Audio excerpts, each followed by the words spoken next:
is humankind's first look ever at the far side of the moon.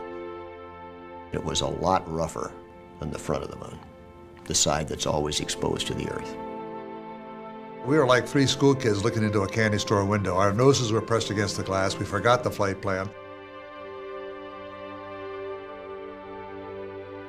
Then, something happens that no one has predicted, and it turns out to be an even more amazing sight.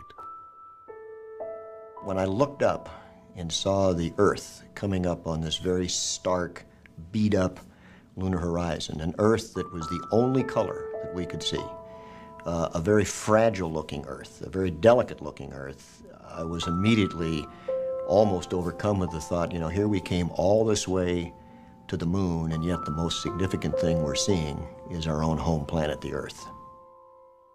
Though their mission is to photograph the moon, all three men focus on the Earth.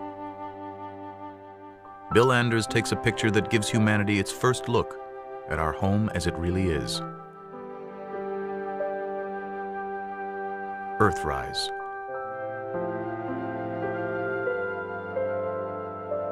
All of the views of the Earth from the moon have let the human race and its political leaders and its environmental leaders and its citizenry realize that we're all jammed together on one really kind of dinky little planet, and we better treat it and ourselves better, or we're not going to be here very long. As fate would have it, it is Christmas Eve. NASA has planned a live television broadcast from around the moon. We were told that we would have the largest audience that ever listened to a human voice when we made our TV broadcast from the moon on Christmas Eve. And the only instructions that we got from NASA, do something appropriate. The largest audience in history. The first words from another world. But what should they say? I didn't want to take the time to worry about that when we had so much else. And Cy Borgen, who was a friend of ours with the U.S. Information Agency, suggested, how about reading from Genesis? So that's how it happened.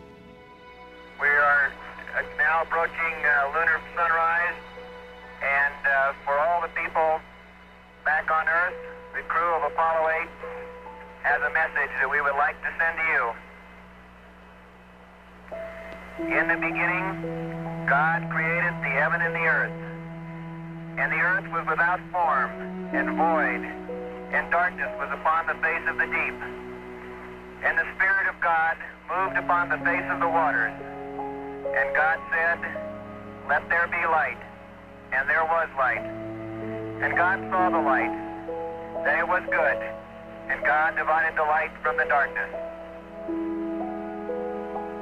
There's a lot of times in my life when I've been brought to tears by just the power, the immensity, the beauty of what we were doing, and this was one of those days. And God saw that it was good. And from the crew of Apollo 8, we close with good night, good luck, a Merry Christmas, and God bless all of you on the good Earth.